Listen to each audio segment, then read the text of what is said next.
How did you get into bespoke fashion design? I got into bespoke fashion design out of necessity. I had a very interesting growth spurt between 10th and 11th grade, growing from 5'8" to 6'3.5" over a summer. So to make a very long story short, necessity was why I got into it, because there was no one making the type of clothing that I wanted to wear, and the clothing that existed in the marketplace, it wasn't on point. So I started for guys who were pretty much my size, but more selfishly, I started because I just needed clothing, and having clothes that fit is very empowering, very much so. And where do you get your inspiration?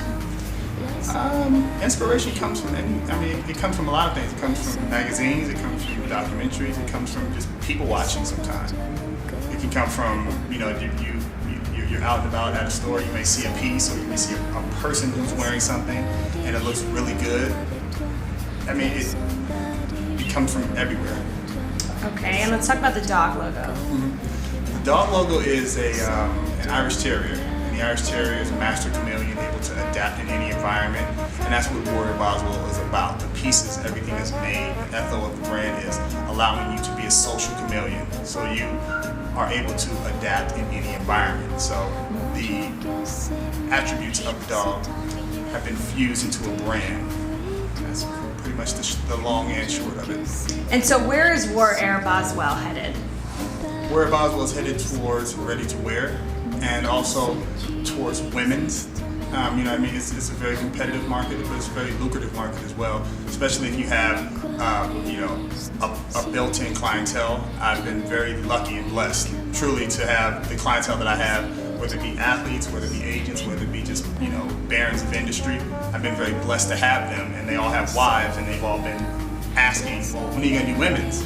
And it's just taken a long time, because as competitive and lucrative as it is, it's also very expensive, and the trends change so quick with women. As with men, we have a certain lane, and I've refined that lane and helped refine that lane for men. I want to do the same thing for women. Okay, and let's talk about your ready-to-wear line. What can we expect to see from that?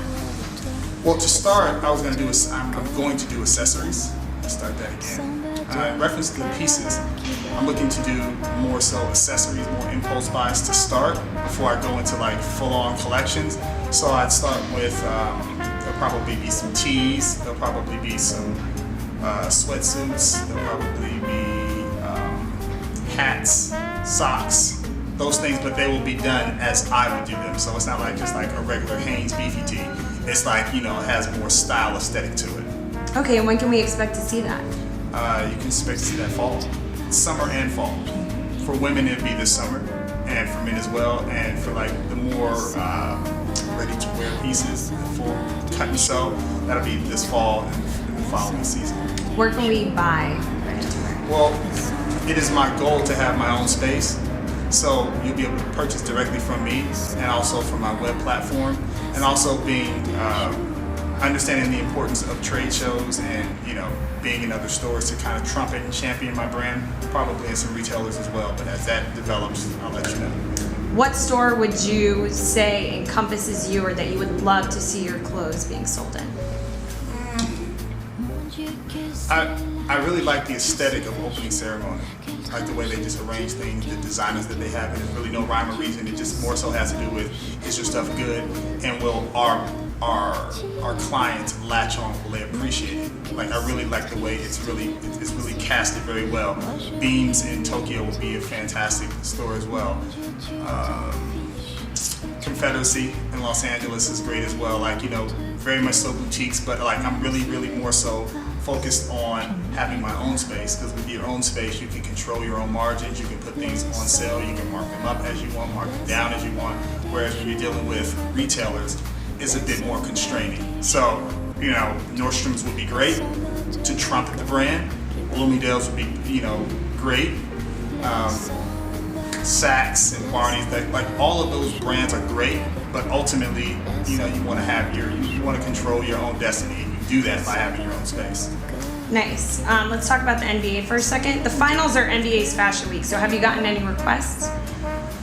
Well, yes. I've received a bunch of requests, and I would love to have more time, but you know, just the nature of the clientele at times, because they are who they are, and they, you know, their schedules are very, very slim in terms of time. Like, you end up really working your fingers to the bone. Can you tell us, maybe you can't, but can you tell us what players we can expect to see wearing Boswell this season? I mean, it's a cast of the usual characters, but there's a new gentleman that I've been blessed to be connected with. It's DeAndre Jordan from the Los Angeles Clippers. I'm going to be doing some stuff for him, and I'll be doing some stuff for, you know, Tyson Chandler and Mr. Bosch, and, you know, I mean, it's just a list of people. It's good. Nice. Is there any player in the NBA that you would love to dress? Well, it would be nice to be able to dress as many as possible, but, you know, being a business person, you also have to understand your bandwidth and know what you can comfortably do with your staff. And the way I've been connected with all my clients, it's all been word of mouth, and it's more of a organic type of situation. So in answer to your question, there's no one specific person, but like as people come to me, they're all people who belong in my brand. Like, I didn't really actively go out and pursue beyond Mr. Jordan, but it just happened, and he is actually a perfect spokesperson for the brand, because he'll look really good in it, really slim, carries himself very well, so he'll be, you know, he'll be a good addition. Let's talk about Craig Sager. Talking about Craig Sager, it's all about shock value with him, and I think he's obviously in on the joke.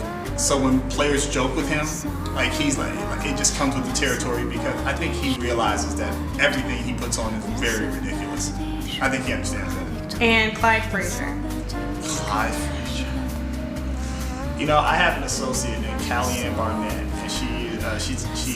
I follow her on Instagram, and she took a picture of the very great Hall of Fame Clyde Frazier, and there's something about trailblazers that sometimes, if you're not careful, you can get stuck in a certain time period.